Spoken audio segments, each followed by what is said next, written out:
আসসালামু আলাইকুম প্রিয় শিক্ষার্থী বন্ধুরা, তোমরা যারা অষ্টম শ্রেণীতে আসো, দীর্ঘদিন ধরে তোমাদের আসলে ক্লাস আপলোড করা হয় না। তো আজকে আমি তোমাদের আবারও ক্লাস নিয়ে হাজির হয়েছি।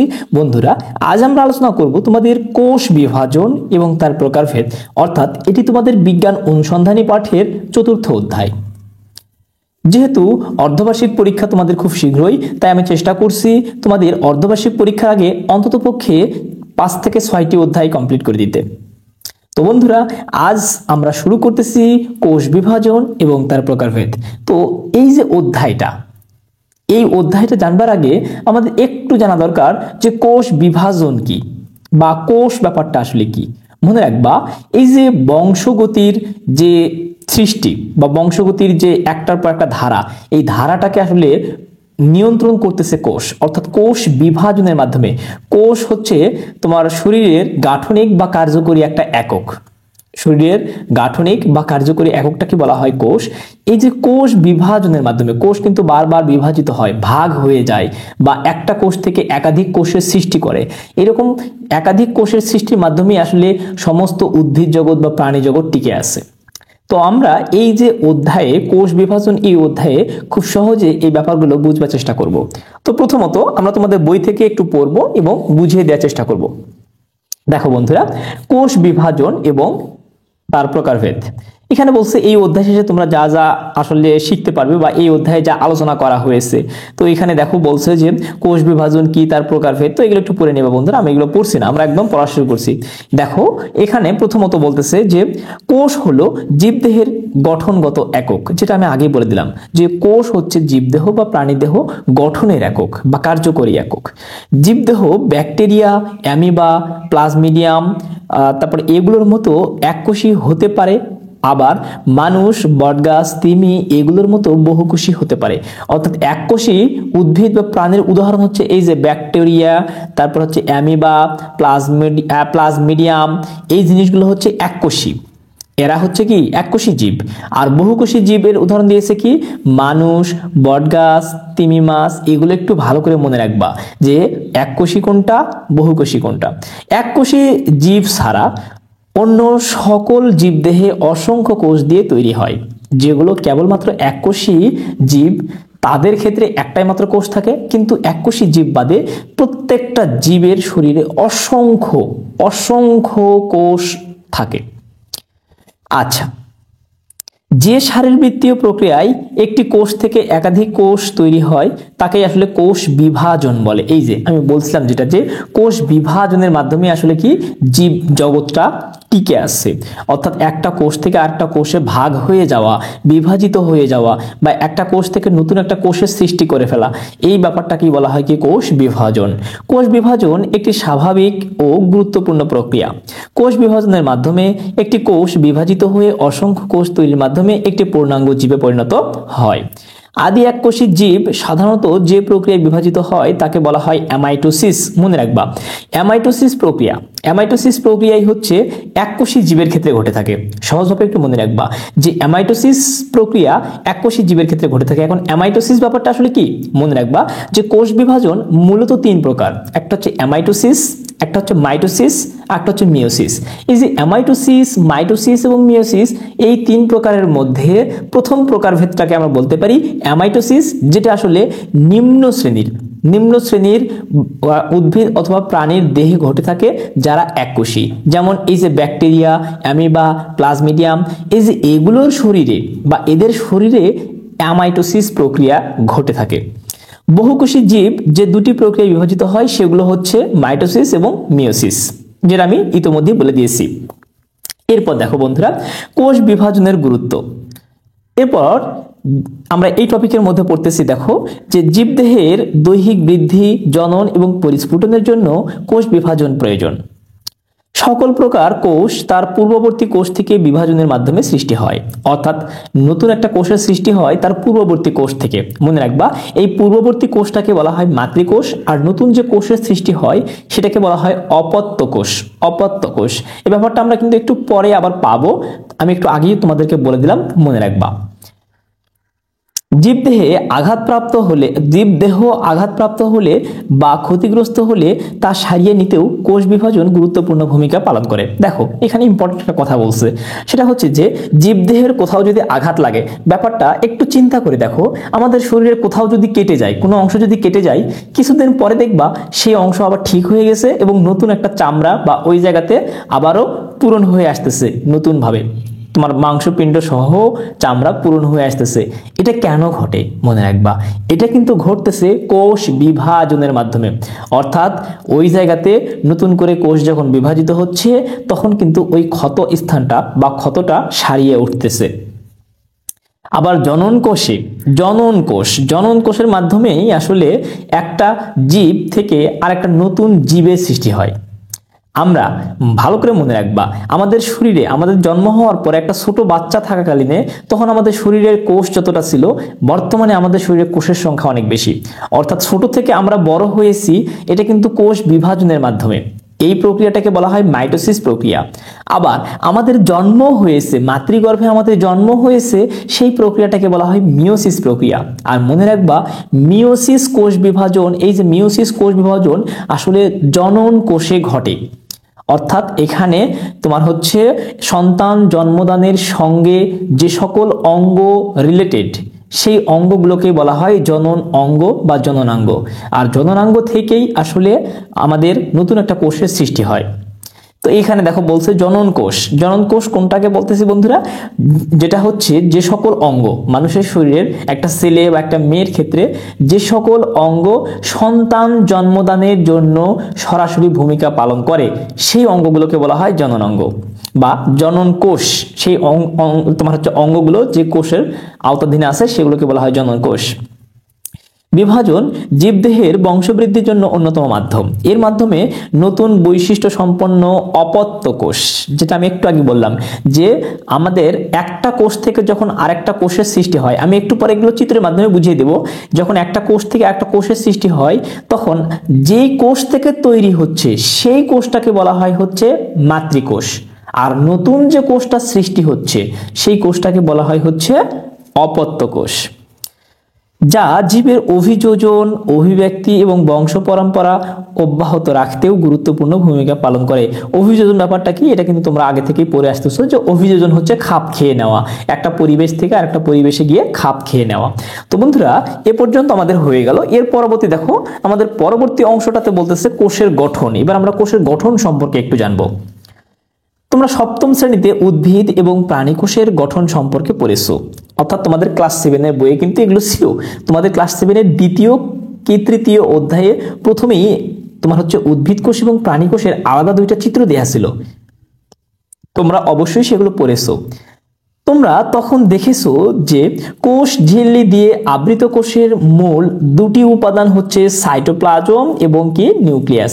অর্থাৎ একটা কোষের কিন্তু প্রধান অংশ থাকে দুইটা, একটা হচ্ছে নিউক্লিয়াস, একটা হচ্ছে সাইটোপ্লাজম। একটু ব্যাপারটা বুঝবার চেষ্টা করো। আমি তোমাদের এই যে এখানে দেখো একটা চিত্র দেয়া আছে না, এটা যদি সম্পূর্ণটা একটা কোষ হয়ে থাকে, সম্পূর্ণটা যদি একটা কোষ হয়ে থাকে, তার মাঝে গোলাকার একটা অংশ থাকবে, গোলাকার গাঢ় একটা অংশ থাকবে, সেই অংশটাকে বলা হয় নিউক্লিয়াস। এই অংশটাকে বলা হয় নিউক্লিয়াস। আর নিউক্লিয়াসের বাহিরে চারদিকে দেখবা অঙ্কনের ক্ষেত্রে তোমাদের এখানে একটু কালার করে দেখিয়ে দিয়েছে, অ্যাকচুয়ালি এরকম মানে ফোটা ফোটা দেওয়া থাকবে অসংখ্য। এই ব্যাপারগুলোকে বলা হয় হচ্ছে সাইটোপ্লাজম। অর্থাৎ কেন্দ্রে থাকে হচ্ছে নিউক্লিয়াস এবং নিউক্লিয়াসের চারদিকে যা থাকে সেগুলোকে বলা হয় হচ্ছে সাইটোপ্লাজম। দেখো কোষের কেন্দ্র ঘন অস্বচ্ছ অঙ্গাণুটি হচ্ছে নিউক্লিয়াস, যেটা আমি একটু আগে বলে দিলাম, এবং নিউক্লিয়াসের বাইরে অবস্থিত এবং কোষ ঝিল্লি দিয়ে আবৃত বাকি অংশটি হচ্ছে সাইটোপ্লাজম। কোষ ঝিল্লি দিয়ে আবৃত, এই যে বাহিরে যে অংশটা এটাকে বলা হয় কোষ ঝিল্লি। এই কোষ ঝিল্লি দিয়ে কিন্তু আবৃত থাকবে, মানে কোষ ঝিল্লির ভিতরে থাকবে, কোষের ভিতরেই থাকতেছে হচ্ছে কি সাইটোপ্লাজম, আর তার মাঝে থাকতেছে কি নিউক্লিয়াস।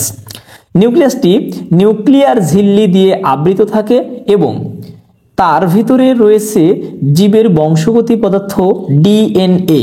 ডিএনএ ব্যাপারটা কি বন্ধুরা মনে রাখবা, ডিএনএ এর ফুল ফর্ম হচ্ছে deoxyribo nucleic acid. Deoxyribo nucleic acid, এটা তোমরা একটু মনে রাখবা। আচ্ছা, ডিএনএ দিয়ে তৈরি ক্রোমোজোম। এখন ক্রোমোজোম ব্যাপারটা কি, ক্রোমোজোম হলো একটা কোষের ভিতরে আঁকাবাঁকা সুতার মতো যে অংশগুলো থাকে সেগুলোকেই বলা হয় ক্রোমোজোম। এই যে দেখো আমাদের এই যে কোষটা, এই যে কোষের ক্ষেত্রে দেখো তো ভিতরে এরকম আঁকাবাঁকা অংশগুলো দিয়েছে না, অর্থাৎ দেখবা যে ভিতরে এই যে এরকম সম্পূর্ণ অংশটাকে যদি আমরা বড় করে অঙ্কন করি তাহলে ব্যাপারটা হচ্ছে এরকম। এই যে এইরকম অংশটা কিন্তু এর ভিতরেও রয়েছে। এই যে দেখো এখানে একটা, এখানে একটা, এখানে একটা, অসংখ্য থাকবে। এই যে আঁকাবাঁকা, এগুলো আসলে আঁকাবাঁকা সুতার মতো যখন চিকন থাকে, এগুলোকেই বলা হয় হচ্ছে মূলত ক্রোমোজোম। সাধারণ অবস্থায় দীর্ঘ ক্রোমোজোম হিস্টোন নামে প্রোটিন কণার উপর পেঁচিয়ে ক্রোমাটিন হিসেবে উন্মুক্ত জালিকার মতো থাকে বলে এটি আলাদাভাবে বোঝা যায় না। শুধু কোষ বিভাজনের সময় এটি কুণ্ডলী পাকিয়ে, কুণ্ডলী মানে হচ্ছে দলা পাকানো বলতে পারি আমরা, কুণ্ডলী পাকিয়ে সংকুচিত হয় বলে তখন এটি দৃশ্যমান হয়। অর্থাৎ এই যে ক্রোমোজোমটা আসলে যখন অনেক বড় থাকবে, এখানে দেখো বলছে দীর্ঘ ক্রোমোজোম, দীর্ঘ ক্রোমোজোম হিস্টোন নামে প্রোটিন পদার্থ পেঁচিয়ে, অর্থাৎ এই যে দীর্ঘ ক্রোমোজোমের আকৃতি কিন্তু বিশাল, কিন্তু এই ক্রোমোজোমটা যখন এই যে বিশাল আকৃতির সুতার মতো পেঁচানো থাকে তখন কিন্তু আমরা এটাকে বুঝতে পারি না বা দেখতে পারি না। কিন্তু যখন এই যে কোষ বিভাজনের জন্য এটা আসলে কুণ্ডলী পাকিয়ে কাছাকাছি আসে, সংকুচিত হয়ে আসে, তখন কিন্তু আমরা এই ব্যাপারটাকে বুঝতে পারি আর তখন আমরা এটাকে দৃশ্যমান বা দেখতে পারি। তো বন্ধুরা এই জায়গাতে দেখো তোমাদের সুন্দর করে কোষ বিভাজনের কিছু চিত্র দেয়া আছে যেগুলো আসলে তোমরা দেখে নেবে। আমরা এর পরবর্তী টপিকে চলে যাই। দেখো এর পরবর্তী টপিকটা হচ্ছে এককোষী জীবদেহের কোষ বিভাজন বা অ্যামাইটোসিস। অ্যামাইটোসিস কোষ বিভাজন। আমি তোমাদের প্রথমত বলেছি যে কোষ বিভাজন হচ্ছে 3 প্রকার। এর মধ্যে এক হচ্ছে অ্যামাইটোসিস, এরপরে মাইটোসিস, এরপরে মিওসিস। তো আমি তোমাদের বললাম অ্যামাইটোসিস কোষ বিভাজন নিম্ন শ্রেণীর উদ্ভিদ দেহে ঘটে। নিম্ন শ্রেণীর উদ্ভিদ অথবা প্রাণী যেমন ব্যাকটেরিয়া, ইস্ট, অ্যামিবা, এই সকল উদ্ভিদের দেহে, উদ্ভিদ অথবা প্রাণীর দেহে আসলে এই যে অ্যামাইটোসিস কোষ বিভাজনটা ঘটে। তো অ্যামাইটোসিস কোষ বিভাজনটা আসলে কিভাবে ঘটে একটু তোমাদেরকে আমি সহজভাবে বুঝিয়ে দেই। ধরে নাও এটা একটা সম্পূর্ণ কোষ। সম্পূর্ণ কোষের এই যে কোষের ভিতরে কি থাকবে বন্ধুরা? নিউক্লিয়াস। ভিতরে থাকবে একটা কি? নিউক্লিয়াস। এই যে নিউক্লিয়াসটা, এই যে নিউক্লিয়াসটা কি হবে? ঠিক মাঝ বরাবর সংকুচিত হতে থাকবে। মাঝ বরাবর যখন সংকুচিত হতে থাকবে তখন তার আকৃতিটা অনেকটা এরকম হবে। তখন তার আকৃতিটা অনেকটা হবে অনেকটা এরকম। অর্থাৎ দেখবে যে এই যে নিউক্লিয়াসের অংশটা, এই যে ভিতরকার নিউক্লিয়াসের অংশটা, এটা দেখবা একেবারে সংকুচিত হয়ে আসতেছে। সংকুচিত হয়ে এসে এই যে এরকম দুই পাশে ভাগ হয়ে যাওয়ার মতো হবে। এরপর দেখবা এই যে মাঝ বরাবর যখন সংকুচিত হচ্ছে, এটা সংকুচিত হইতে হইতে একসময় এটি আসলে দুটা আলাদা হয়ে যায় বা দুটাকে পৃথক করে দেয়। তখন পৃথক হয়ে যাওয়ার পরে ঘটনাটা অনেকটা এরকম ঘটে থাকে। তখন এই খণ্ডে একটা নিউক্লিয়াস থাকবে, এই খণ্ডে একটা নিউক্লিয়াস থাকবে। দেখো ভালো করে বোঝো। প্রথমত এটাকে বলা হচ্ছে মাতৃকোষ। এই মাতৃকোষের ঠিক মাঝ বরাবর সাইটোপ্লাজমটাও সংকুচিত হবে এবং নিউক্লিয়াসটাও সংকুচিত হবে। এই যে মাঝ বরাবর বাহিরে যে অংশগুলো থাকবে এগুলোকে বলা হয় সাইটোপ্লাজম। এগুলোকে বলা হয় সাইটোপ্লাজম। আর কেন্দ্রে এটাকে বলা হয় কি? নিউক্লিয়াস। এটাকে বলা হচ্ছে নিউক্লিয়াস। আর এই যে আমরা যে আঁকাবাঁকা যে ছোট ছোট ফোঁটার মতো দিলাম, এগুলোকে বলবো হচ্ছে কি? সাইটোপ্লাজম।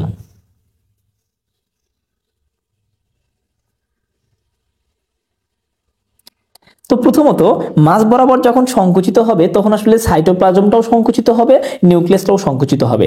সংকুচিত হতে হতে একসময় এই জায়গাটা খুবই চিকন হয়ে যাবে এবং একসময় গিয়ে এটা একেবারে আলাদা হয়ে যাবে। অর্থাৎ এই যে নিচের অংশটা আলাদা একটা কোষে পরিণত হবে, উপরের অংশটা আলাদা একটা কোষে পরিণত হবে। এই যে তখন গিয়ে ব্যাপারটা কিন্তু এরকম, দুটো কোষকে আমরা আলাদা হয়ে গেল। অর্থাৎ এটা হচ্ছে নতুন কোষের নিউক্লিয়াস আর এর ভিতরে তো থাকবে, এর ভিতরে থাকবে হচ্ছে কি? সাইটোপ্লাজম।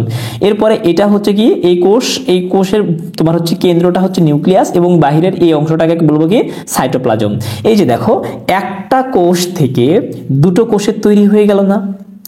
ভালো করে খেয়াল করো, এই একটা কোষ থেকে কিন্তু দুটো কোষের তৈরি হয়ে গেল। এই যে প্রথম যে কোষটা, এটাকে বলা হচ্ছে মাতৃকোষ। অর্থাৎ যেই কোষ থেকে নতুন কোষের সৃষ্টি হয় সেই কোষটাকে বলবো কি? মাতৃকোষ। এইগুলো হচ্ছে কি? মাতৃকোষ।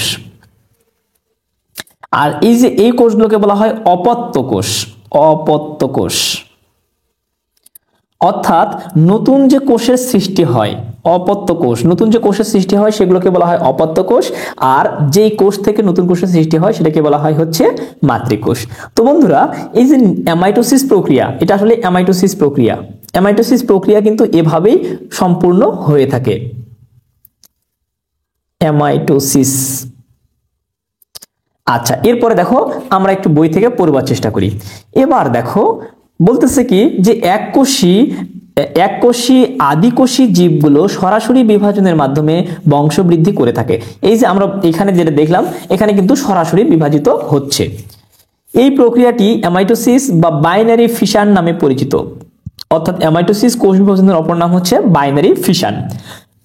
অ্যামিবা, ব্যাকটেরিয়া কিংবা এখানে আরো নিতে পারো তোমরা, যে ইস্ট নিতে পারো, কিংবা নীলাভ সবুজ শৈবাল, ছোট ছোট সবুজ শৈবালগুলো, এই যে এই জাতীয় আদিকোষী জীবে এই ধরনের কোষ বিভাজন দেখা যায়, বা অ্যামাইটোসিস আসলে এদের ক্ষেত্রে ঘটে থাকে, একটু মনে রাখবা। এককোষী জীবের সংখ্যা বৃদ্ধির জন্য এই প্রক্রিয়াটি অত্যন্ত কার্যকর। বিভাজনের জন্য কোষের বিশেষ কোনো প্রস্তুতির প্রয়োজন হয় না এবং এই পদ্ধতিতে দ্রুত কোষের সংখ্যা বৃদ্ধি পায়। অ্যামাইটোসিস ধরনের কোষ বিভাজন একটি পরিপক্ক হলে প্রথমে নিউক্লিয়াসের ভিতর ক্রোমোজোমের ডিএনএ প্রতিলিপন হয়। কোষের ডিএনএ প্রতিলিপন মানে একটা ডিএনএ থেকে আরেকটা নতুন ডিএনএ চলে আসে। কোষের নিউক্লিয়াসটির আকৃতি পরিবর্তন হয়ে ডাম্বেলের আকৃতি, এই যে দেখো এটা কিন্তু অনেকটা ডাম্বেল আকৃতি। আমরা যখন এই যে এটাকে বললাম, তোমরা দেখবে যারা হচ্ছে আসলে এই যে জিম করে, জিমনেশিয়ামে দেখবে এরকম ডাম্বেল আকৃতির, অর্থাৎ যারা হাতের ব্যায়াম করে দেখবা হাতে এরকম ডাম্বেল আকৃতি, অর্থাৎ দুই পাশে দেখবা গোলাকার বা কিছু লাগানো থাকবে, মাঝ বরাবর ধরার জন্য একটু সরু অংশ থাকে, সেই অংশ ধরে কিন্তু হাত দিয়ে ব্যায়াম করে। তো এটাকে বলা হয় হচ্ছে ডাম্বেল আকৃতির। ডাম্বেল আকৃতির ধারণ করে এবং প্রায় মাঝ বরাবর সংকুচিত হতে শুরু করে। সংকোচন শেষে মাতৃকোষের মূল দীর্ঘাকৃতির নিউক্লিয়াসটি পরস্পর থেকে বিচ্ছিন্ন হয়ে দুটি অপত্য নিউক্লিয়াসে পরিণত হয়, যেটা আমি আসলে এই যে চিত্রের মাধ্যমে বুঝিয়ে দিয়েছি। ডাম্বেল আকৃতি হবে এবং তারপরে দুটো আলাদা নিউক্লিয়াসে পরিণত হয়ে যাবে, মানে দুটো কোষে পরিণত হয়ে যাবে।